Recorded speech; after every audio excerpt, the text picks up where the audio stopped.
So, with the Blossom Festival right behind the corner, it's time we have a look at the second part of the Sisterhood of War series. Of course, because we are going to talk about the second part of this story. In case you missed it, I'll link the first part in the description. Once again, just like last time, remember that this is the biggest story we have ever seen in League, so I will try to shorten it while keeping all the details there. But now, without further ado, let's have a look at the Sisterhood of War Part 2, The Unquiet Dead. For a quick recap of the characters, we have Arath, the main character who is tasked with taking care of the Noxian animals, Typhalangi, the Noxian runesmith, Errol, the Hound Mistress, Merit, the formerly noble soldier, and Tenef, the veteran duelist. The story begins with Errol's dream. In her nightmare she couldn't breathe. Her nose was filled with the scent of blood, and she was surrounded by bloodied rags, shattered plate and cold flesh. It didn't take her long before she realized she was buried under bodies. She was exhausted, but she still had the urge to fight. She noticed a tiny crack of light above her, and she frantically clawed her way up. When she reached the surface, her lungs were immediately filled with burning, wretched air. As she looked around, she saw that patches of the ground were burning azure and silver. A nearby tree trunk was reaching down for its lost branches, with its leaves screaming. Whatever kind of a battle this was, it was over now. But then she noticed all sorts of animals walking out from the pale fog that surrounded the scene. Soon the dead became carrion, the vanquished food. Errol tried to shout at one of the wild dogs that was feasting on a young boy, but her throat still burned. When the boy's head dropped to one side, his dead eyes met with Errol's. She blinked, which brought her back to reality. Errol sat up, slowly realizing that it was just a dream. She looked to her side and saw Second, one of her hounds which Errol calls by numbers, watching her with her helm in his jaws. Errol stared at the Drakehound for a moment, but then she took the helmet from him. Her tent was pulled open, and the familiar voice of Arath called after her, telling her it was time. When Errol finally stepped out of her tent, she was met by the rest of her Drakehounds, already waiting for her outside in the rain. Arath watched her carefully. She didn't have a silent sleep, and it was only getting worse since they left Phalor. So Arath asked her if she was alright, but Errol didn't reply. Instead, she looked to the distant hills that were shrouded in gentle rain that shone every color of the rainbow. Some of the raindrops struck the ground, but others dissolved midair like tiny stars with the sound of distant bells. Errol hated Ionia, and it pursued her even to her dreams. She wished one of the bodies in her dream was Riven's. Things would be much easier that way. Errol then asked Arath if she kept the scent, and Arath nodded, saying that the runesmith's blade is still singing to her. After which Errol told him that she would scout ahead, but before she left, Arath quickly noted that she didn't have to. Him and Tenef found a village nearby, and they wanted to stop there. Errol argued that they should avoid locals, they weren't welcome here, but Arath told her that they were running low on supplies, so he and Tenef would go there alone. Because Merit, her mount called Henrietta, and Errol's Drakehounds would draw unwanted attention. After a few moments, Errol nodded. The story then cuts to Arath and Tenef walking the muddy path to the village. Arath thought that the rain would make it easy for them to blend in. They even got rid of most of their Noxian armor when they left Phalor, but they were still strangers in a strange land, and so he felt every pair of eyes on him, making it hard to stay calm.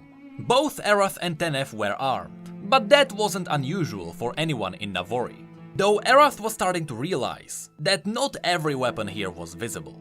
Then Tenef whispered to him to hold on, and the two stepped back to lean against the wall of a tea house. Ahead of them they saw a group of Noxian soldiers surrounding an Ionian elder, with the local villagers gathering around them. Tenef explained that the Noxians had an outpost nearby, so this group of soldiers was either a patrol or it was a payback for getting raided by the Brotherhood. The two sneaked closer until they could hear what the gathering was about. The elder was saying that he came here for the festival in Wali. One of the soldiers was suspicious because Wali was pretty far, but then the elder showed them the blossom tea, which he got there as a proof. But the soldiers remained suspicious. It was strange to see someone travel this far for a tea. A different soldier then explained to the group that the Blossom Festival was an Ionian death feast. It was a celebration of their war heroes. That's when the leader of the Noxian group stepped forward. and mocked the old man that remembering old wounds can make people go crazy, such as setting fire to the stockades last night. But before the elder could explain anything, suddenly the packet he carried glimmered with blue light. All Noxians instantly readied their blades, thinking it was a magical weapon, but the elder tried to calm them down by saying it was Azari, his son. His wife was too old to go, so he brought it back for her to see him. One of the soldiers snarled back that it was just lies, and that the moment they would turn their backs, he would whisper some curse and they would explode. Not taking their chances, the Noxian leader ordered the elder to surrender the weapon. But after the elder tried to explain that it wasn't a weapon, the Noxians just stepped forward, took the parcel, ripped it open, and spilled out the tea. The elder tried to save at least a measure of it, but the rain was sweeping it away into the mud. The leader then mocked the crowd around them to try something. He would be happy to burn all of this to ashes. As the Noxians began to march away, the elder shouted Zir after them, which from Yasuo's latest story we learned that Ziri is an Ionian word for misfortune. Meanwhile, behind the nearby tea house, Tenef nudged Erath to leave. Even though Erath wanted to do something, Tenef told him that this wasn't their fight. But what's curious is that Erath sympathized with the Noxians. Watching these Ionians, it was obvious their comrades wouldn't make it out alive. But once again, Tenef told him this wasn't their fight. Erath then asked what the word the elder was screaming meant, and Tenef explained that it was a curse, which Ionians used for those who came from the captive lands. It meant locust. The story then cuts to Typhalangi, who was waiting for the two right outside the village. When they met, Typhalangi asked them what was this all about, and Tenef told her that a Noxian outpost was probably hit by the Brotherhood, and the local war leader just sent out some troops to look for leads or cause trouble for the locals. Typhalangi asked if they were seen, and Tenef replied that they weren't, but it wasn't smart to stay for long, and so they returned. She then asked back where was Merit, and Typhalangi told them that Merit was bored waiting for them, and so she decided to ride ahead. For a while the group walked in silence, which gave Erath time to think about everything that just happened, the anger, hatred and fear he had seen on the faces of the Noxian soldiers. A while later, he grabbed the bone pendant he wore on his neck, and he spoke to Tenef. After seeing these villagers, he wondered, how could they ever convince them to join the Empire like that? Tenef's presence darkened as she replied, "Do not judge your fellow Noxians, boy, until you have endured what they have endured, and seen what they have seen. Each one of them came here to bring the promise of the Empire to those they would call their brethren, just as we did across Valoran and in Shurima. This land is different. It lays a great challenge upon the soul of every soldier in the service to Noxus. We all strive to enlighten these people, to draw them to us and enrich us all by doing so. But it is not always a simple thing. Ionia is very much not a simple thing." Erath agreed there was so much different here, and he asked if it is true that Ionians turn into flowers when they die. Typhalangi joined the conversation, saying that they call it a spirit blossom. The souls of the dead inhabit them, and when they bloom, they call out to the living. Erath wondered if only Ionians could inhabit them, but none of them knew. Erath asked about this because during the war, all the fighters of his tribe were sent here. For years, no one heard anything about them, until a woman came back with a sliver of bone and gave it to Erath. That was all that was left of his father, and he wore this bone on his neck now. So now he wondered if he too could be in one of the blossoms. Unfortunately, Typhalangi told him that even if he was, they wouldn't have time for that. The story then cuts to their travels. It was still raining, and all the mud was starting to get annoying. Erath hoped that they would find another village, because the rumbling of his stomach was getting louder. After a while, the group finally got out of the mud, as the road turned into stones.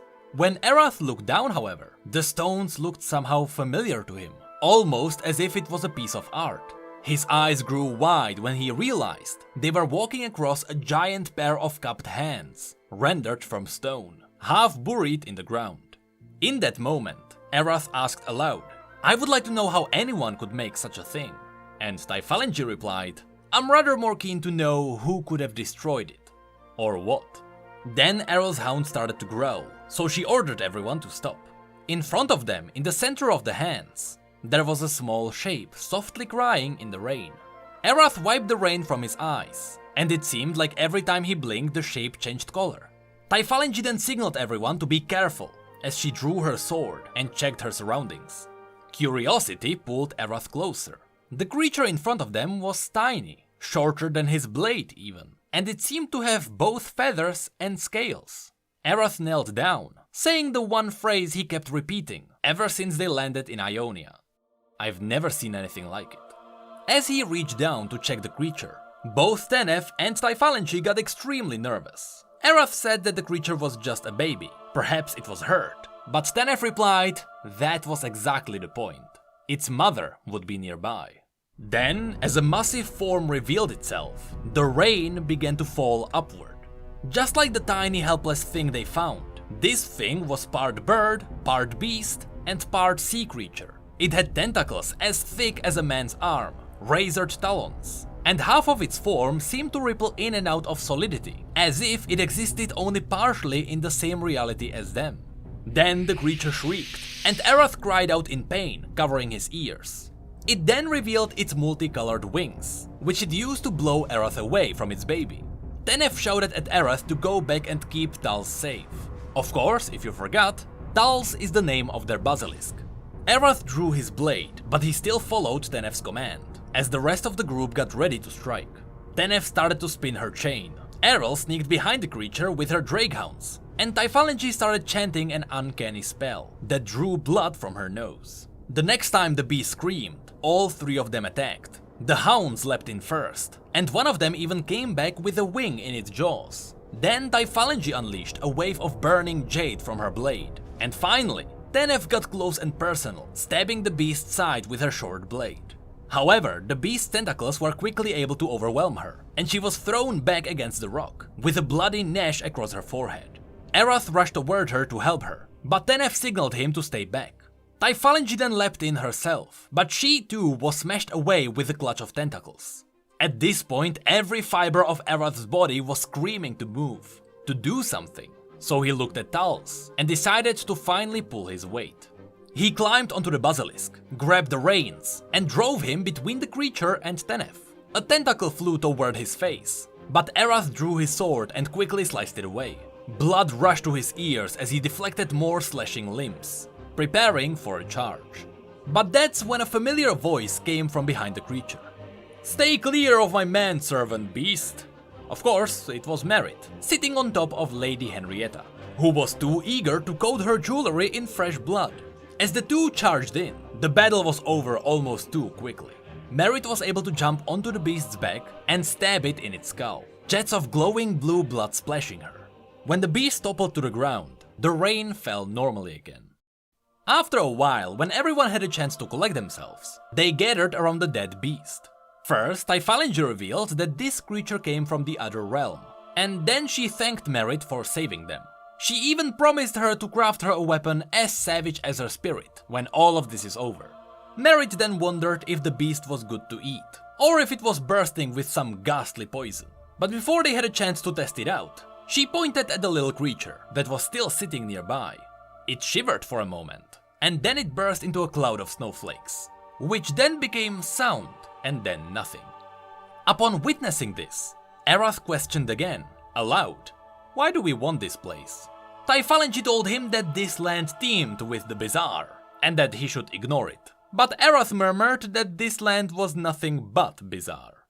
After this, the group had a conversation during which they made fun of the fact that Merit is always riding on her mount. Merit tried to justify it by saying that she didn't want to stand on Ionia for more than was necessary, to which others joked about the fact that she would have to go pee at some point. But all of this was a segue for Merit to also tell Erath that Lady Henrietta's urine was highly acidic, so no matter how thirsty he was, he would have to look elsewhere. But since Merit was always wearing a mask, and Erath had never even seen her face, he jokingly responded, "Why, is that what happened to your face?" After which, Merit got visibly angry. She replied, "No," and rode away. Erath was then a bit disappointed in himself. He was so close to finally feeling like a member of the group, but now, after being so close, he ruined it. The story then cuts to the group's travels a week later. Ever since they landed in Navori, they were following an immense river. They used it as a source of fresh water, but also as a guide into the inner lands. And while they were marching, they always followed the green glow of Typhalange's humming blade. As the moon became barely visible in the sky, it was clear night was approaching. And so, once again, they made camp. Errol sent one of her Drakehounds to find Necrit and bring her back, because ever since the incident after killing the beast, Necrit always rode ahead of them. Erath told the others that he would get some wood for fire, but Tenef told him to be careful. The trees were alive here. Erath responded that all trees were alive, but Errol added that she meant they will kill you kind of alive. By the time Erath collected enough wood, it was dark. It took him a bit longer because he decided to pick up fallen branches, instead of chopping off new ones. He didn't want to risk waking up another ancient beast. After he made a healthy fire, he picked up their nets and ventured toward the river. Since their supplies were low, he was hoping to come back with a fish.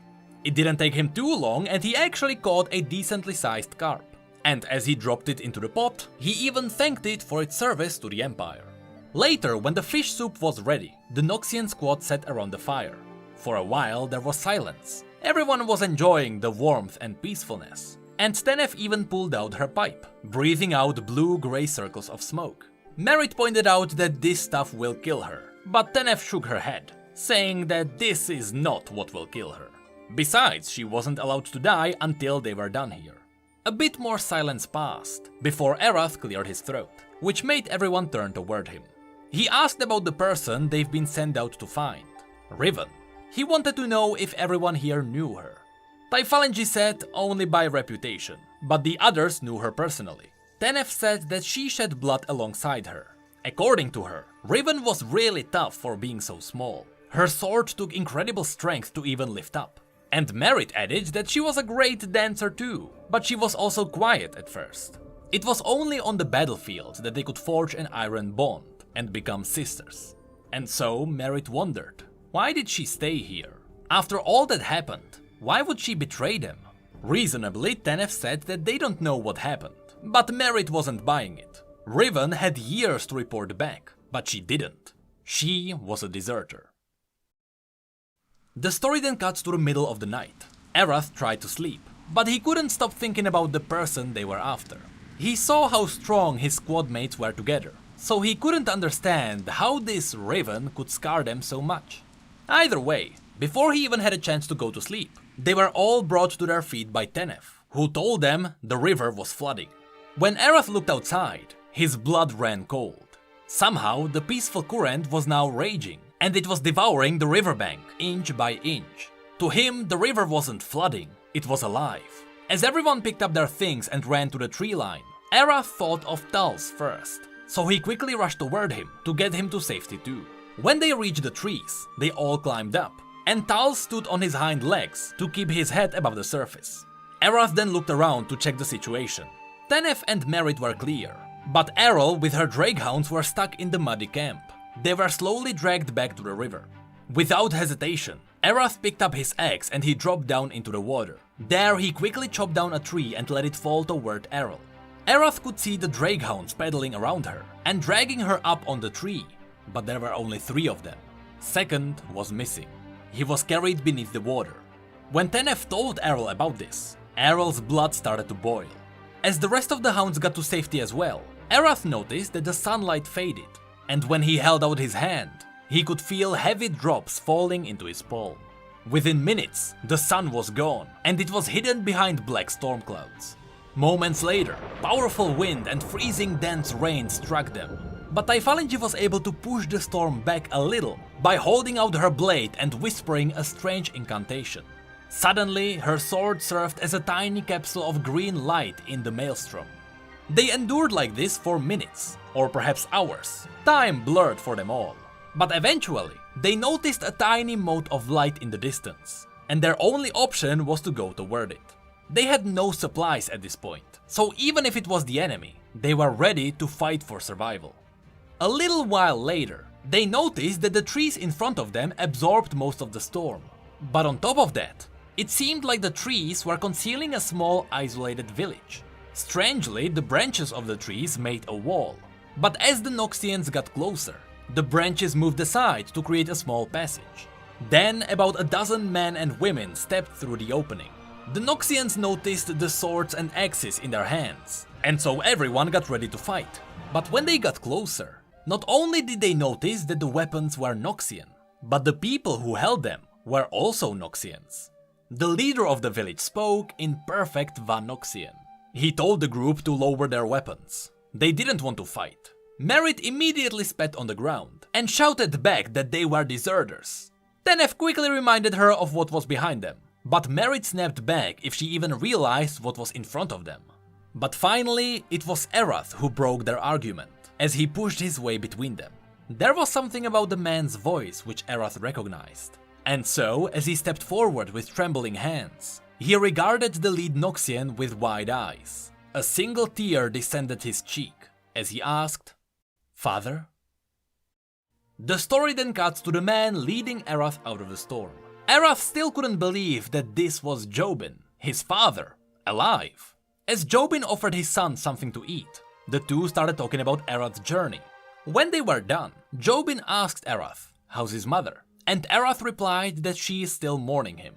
He then removed the bone pendant he wore around his neck, and he asked, "Who even is this?" Jobin revealed that the bone is actually him. He cut off his own finger and sent it back as a sacrifice to bring his family peace. Everyone who lived here had done that. Then Erath asked another question. After traveling through these lands filled with wild magics and illusions, he wanted to know if the person he saw before him was real. In fact, he was hoping Jobin would be just an illusion, because otherwise, he knew what would have to come. After this, there was a moment of silence, before Jobin talked about how small their world used to feel. But then, when the Empire came, their world became so much bigger and darker. The Ionian life reminded him of those peaceful days in their small tribe. Erath interrupted him by asking him if it was worth treachery. But Jobin argued back. How could this be treason, when it is all work of some distant ruler who just pushes markers on the map? Those markers were people, both Noxian and Ionian, and Jobin wouldn't be part of that. Erath tried to reason that Noxus didn't put them in chains, it set them free. They stopped running out of food, and they stopped being raided by their neighbors. Since the time Jobin left, Erath believed Noxus changed, and they have become part of something greater. But Jobin had hard time believing that. Just like Erath, he used to trust the Empire, and when they first landed in Ionia, they came here believing what Erath believed now. But soon it became clear that Ionia didn't need their help. They didn't need Noxian rule, but the two regions could still coexist. He didn't have to kill them to become family.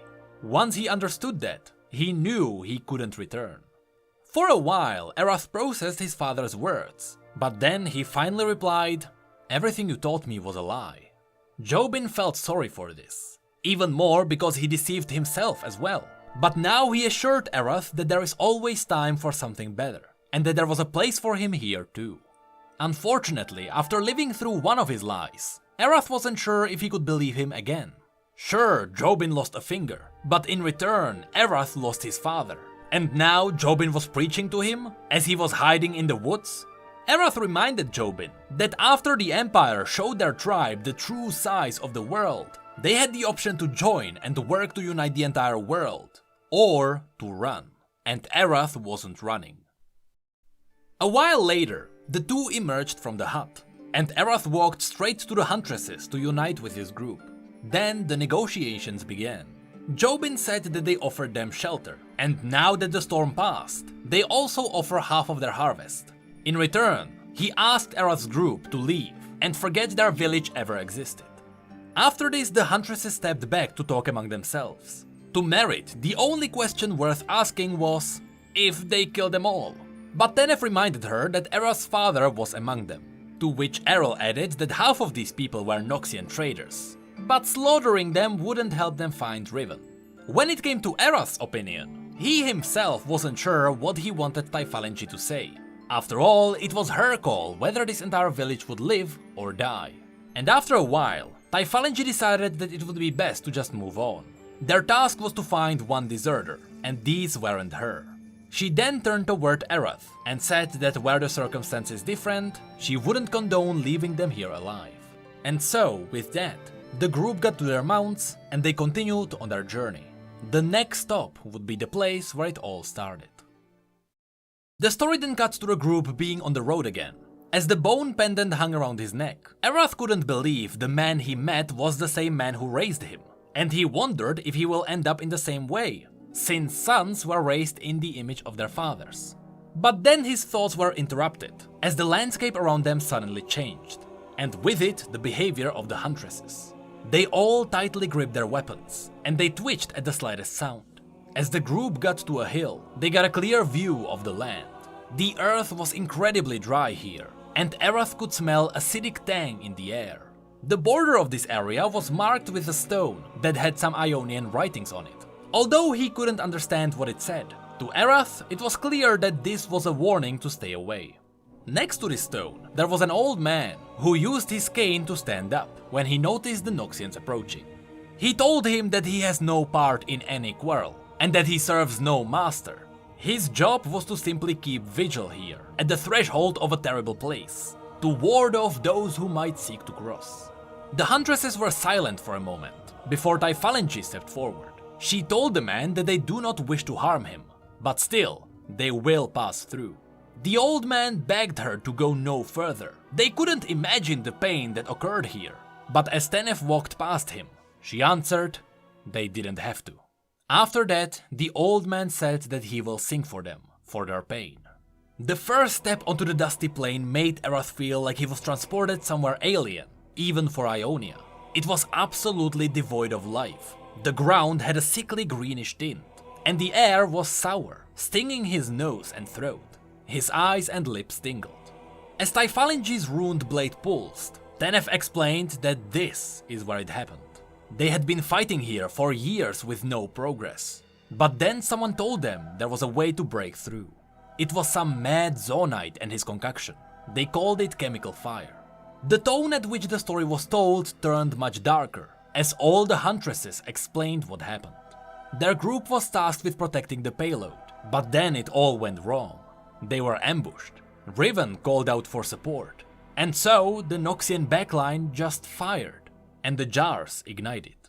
Merit reached behind her head to unbuckle her mask, and Erath swallowed as he saw that her face and skull was a mass of hairless, glossy red scar tissue. Erath had seen things killed by burns, but this was different. Black veins threaded the tissue like spiderwebs, and he couldn't imagine the pain she must have endured. Only her eyes remained unscarred. She looked at Erath, holding her gaze in cold silence. Errol removed her own helmet, and Erath saw the wounds around her lips and neck. Then he realized she must have breathed it in. Tenef continued that it was chaos, comrades and enemies boiling away, screaming themselves dead. After this, they never saw Riven again, believing that she was dead, just like everyone else. And so the reason why they were all here now was because finding Riven would finally be something good that would come out of this. But before she could say anything else, a group of armored Ionians wearing masks and hoods the color of dark iron appeared on the hill. This was the full war party of the Navori Brotherhood. One of them shouted, "Calm is the ocean before the storm. Stand to account, Zir. If any are to control this land, it will be us. The village you stole from, they were all so eager to speak of you, to help us fulfill our promise." Of course, the man was talking about the village where Erath found his father, and so Merit cursed, saying they should have killed them all. Then the man continued, "We promise to find you, the Zir, wherever you might be in the First Lands. We promise to hunt you, stalk you, to cleanse our homeland of those who would have destroyed the balance between the twin realms. We make these promises to all those you have taken before their time, those whose limbs you have taken, whose peaceful dreams you have stolen and replaced with terror and broken memory. These promises we will keep, so long as our hearts beat life within us."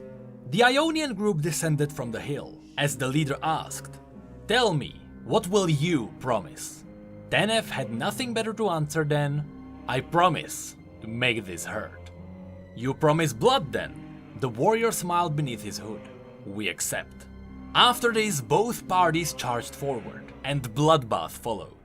Tenef ripped these warriors apart with her hook, Errol's Drakehounds were free to follow their savage instincts. Typhalange used her sword to pierce another Ionian, after which she spat out a curse and the enemy ignited, and Merit became a whirlwind of blades. As Erath watched the battle, he saw that this place awakened something in them, and unleashed a rage they had hidden in themselves for years. But then, a single Ionian who stayed behind started singing a haunting melody that no living thing should be able to make. The absolute wrongness of that sound stunned the Noxians for an instant. Then tiny things emerged from the ground, and in fact, Erath noticed those were fingers. Soon hands emerged, arms bursting from the ground, and eventually the spectral silhouettes of men and women dressed in Noxian garb clawed their way up from below. Erath tried to slash at one of them, but his blade simply cut through. So now, even as the huntresses thinned down the Ionian numbers, they were slowly being overwhelmed by the dead. Then, out of nowhere, one of the Ionians leapt at Erath. He was able to block the first dagger with his sword, but the second one made him fall on the ground. For a while the two wrestled in the dust, but eventually fury got to Erath too, and he drove the Ionian's own dagger into his guts. After this, the dead were so close, they started reaching for Erath, their touch numbing his flesh, as if they were filling his veins with ice. The singer at the back kept the same hunting note. His eyes were closed, and blood was dripping from his nose. The singer was so focused, he didn't see Erath's blade split him open. When the singing stopped, the dead were immediately dragged back into the earth. After this, it didn't take them long before the Noxians cleared out the remaining Ionians. At this point, everyone was exhausted to their bones, and as Erath looked down, he saw the earth fizzling wherever blood seeped into it. His skin burned from fighting in the dust, and he could feel it peeling off. Merit cursed that the Ionians claim to revere the dead, and yet they do this. But Errol told her that they were not their dead. Typhalange pointed out that they can't stay here. The toxin was still in the ground, and who knows what the necromancy did. But before they left this place, Tenef said that she almost hoped to see Riven among them. Then the story cuts to the last part, where the group was traveling in the rain. Typhalange's rune sword told her that Riven was very close now, so she ordered Merit and Errol to scout ahead. At the back, Erath was talking to Tenef. He held the bone pendant as he told her that his father gave them up. When he was a child, they told him he was dead, that he would never come back. But now that he met him, he learned everything about him was a lie. With a shaking breath, Erath then asked Tenef, "What do I do with that?" She answered, "You can let him go." Erath wasn't sure how would that help after everything, but Tenef told him that it's not about helping everything, just him.